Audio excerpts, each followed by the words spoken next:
everyone, and welcome to the Purdy Cute channel. It's been many years since you've probably heard the name kawaii pateen, or maybe you've never heard it before. And if so, kawaii pateen is a Japanese YouTube channel that mainly does kawaii makeup tutorials and other kinds of kawaii kind of harajuku style videos. When harajuku fashion first came to the West, people didn't really know how to do their makeup in that style.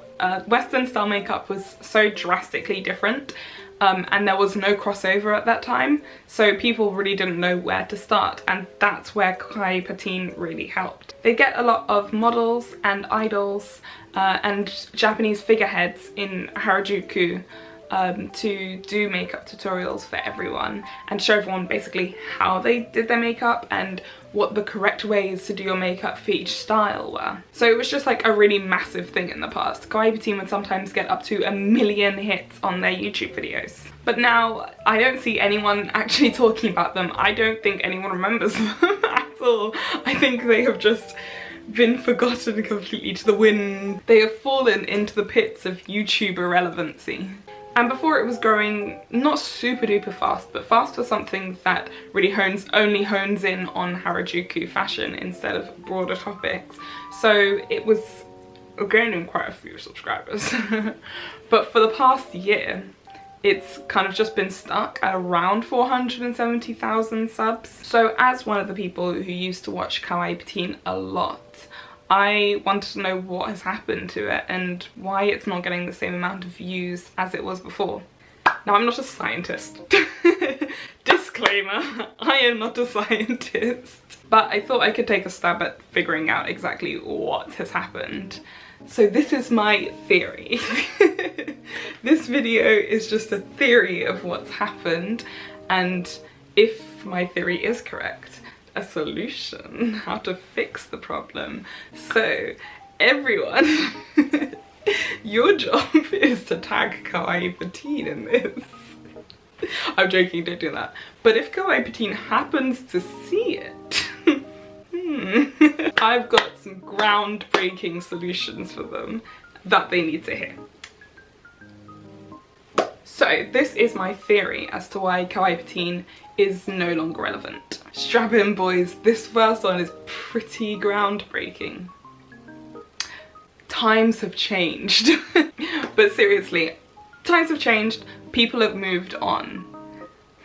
The West has changed dramatically since. A lot of people in the West who are into J-fashion these days, I think, take more inspiration from Western makeup styles than Japanese. And obviously you have to remember kawaii pateen is very makeup tutorial heavy. That was really the first kind of main goal that it had, I guess, was to educate people on how to do kawaii makeup. But if everyone's taking more inspiration from Western trends like e-girl and soft girl and those things, and those aesthetic kind of makeups and aesthetic vibes, aesthetics, you know what I mean.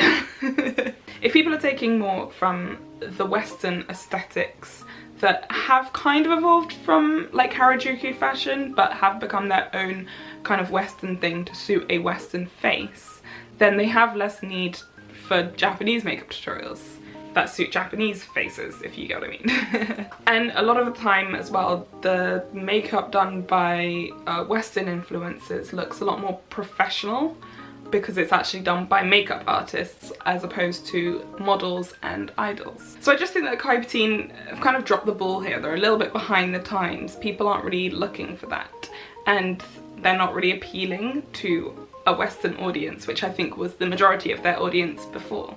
On top of that, kawaii pateen just became really boring. We had seen all of the makeup tutorials already. We had heard what the big models had to say. What else was there?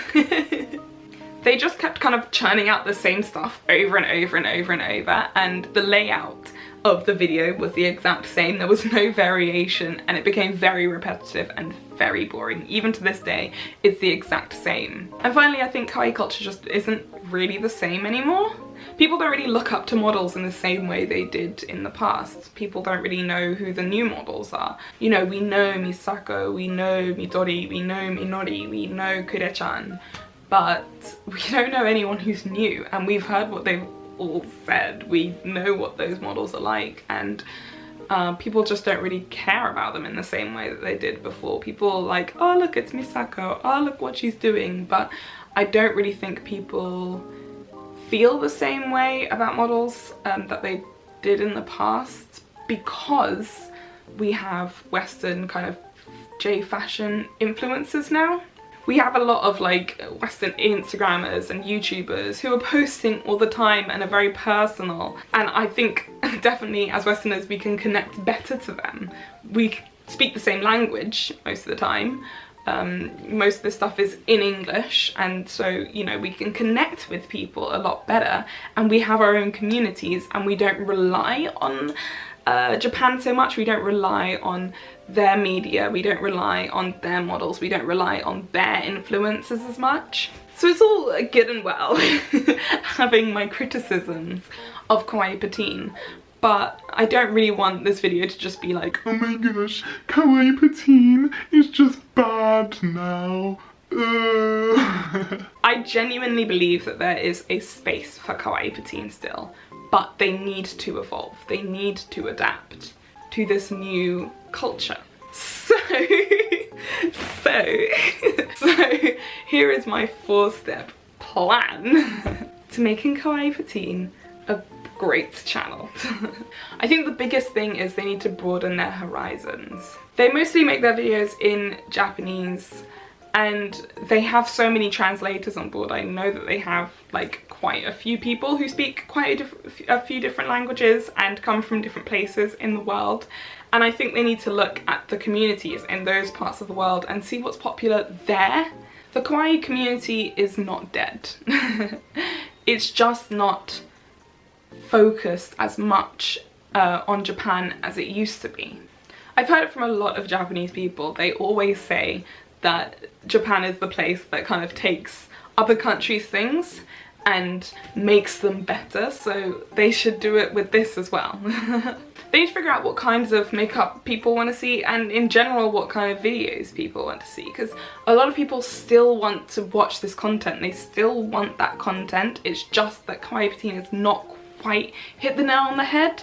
They're almost there. They just need to evolve just a little bit to produce really what the community wants. So yes, that's kind of the umbrella of what they should do, but there are a few things I think that we could go into a bit more. I think all of the videos right now are in this weird kind of flux state where they are trying to produce something for an outside audience, for a non-Japanese audience, but they do it in a very Japanese way. So it kind of isn't for a Japanese audience, but it isn't for a non-Japanese audience. It's just kind of in this weird flux state in the middle where neither parties are quite being satisfied. So they should have a look at what is popular in the Western community or even other communities. Lolita is very, very popular in China. Korea has its own like kawaii kind of styles going on. J fashion is just very, very popular in the West. They could even take a look at aesthetic fashion, which again is very popular in the West, although I don't think that has much to do, to be fair, with kawaii. But they should also look at who's popular in other countries. They've done videos before with Hello Batty and Eri Michelle, but if they have a look at doing collaborations with Instagrammers and YouTubers, they're pretty much guaranteed pretty good camera quality, and I think a lot of people would want to know how these people, these kind of influencers, do their makeup and why they wear the fashion they wear and how they wear their fashion. People do want collaborative YouTube channels. They do want community-based or community-focused, at least, YouTube channels. It's just you need to give them content they want. You need to give them that content. Please, kawaii pateen. That's all I'm saying. Basically, is look at who is popular in different countries. Collaborate with them. You don't even need to fly them out to Japan. They can just do a makeup tutorial in their room and then you edit it and put it up. It won't be exactly the same, but people really don't want the same. Your view count is dwindling. It's quite clear when you watch the channel that they want to bring Japanese kawaii culture and fashion to other parts of the world, but it's already here. Hello, hi, hello. But Japanese fashion is already in the rest of the world. It's already a part of the rest of the world, and it's evolved. And I know that there are a lot of Japanese people who are really, really intrigued as to what it's evolved into in the West. A lot of Japanese lolitas often ask Western lolitas who can speak Japanese what's happening in the West? What is Lolita like in the West? They really want to know. They really want to know. So show them. They want to know what's going on here as much as we want to know what's going on there. And you have the perfect resources. You have so many people who speak so many different languages. Utilize that, please. Please utilize that. Do interviews with Chinese Lolitas, take a glimpse into idol culture in Korea, and have a look at the amazing J-fashion events that are happening in the West. Those are the kinds of things that people really want to see, and kawaii pateen, you can connect us all. You can be the bridge. You can be the J-fashion kawaii bridge. But this doesn't mean just stop showing Japanese culture. People are as interested in that as they are as in the rest of the world. But show us something new. Please. I've seen Misako talk loads and loads on there, and I know that you've tried to showcase off some of the newer Lolita models, but instead of just doing a video with them where they're doing their makeup, maybe do an interview with them, say they're the new and upcoming thing. Advertise them to the rest of the world. We're not gonna know who they are unless you state who they are, and we want to get to know them. I feel like this has been a massive rant. Sorry, it was planned.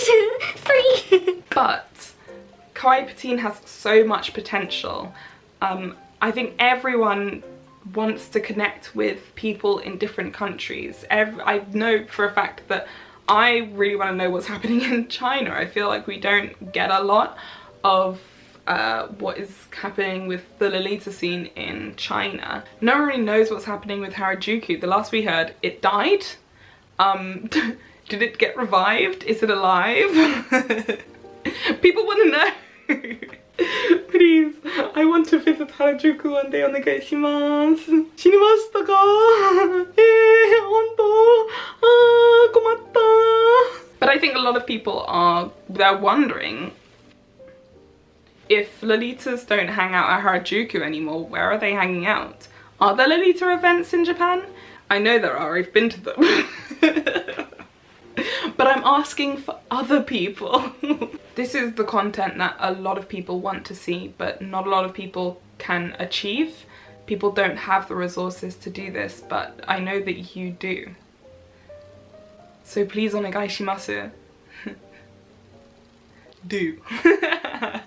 Anyway, let me know what you think about it. And I will stop chewing your... Is that the term? Chewing your ear off? Boring your ear off? Whatever it is. I will stop rambling. And I will stop boring you with the ramblings of an old Lolita. Wait a second, is that an oxymoron? I need to stop. I need to stop with these Lolita jokes. People are gonna see this and they're gonna be like, oh, she really does mean that kind of Lolita. No. Anyway, thank you all so much for watching, and as always, thank you for liking, commenting and subscribing, and I will see you in my next video. Bye! Mwah!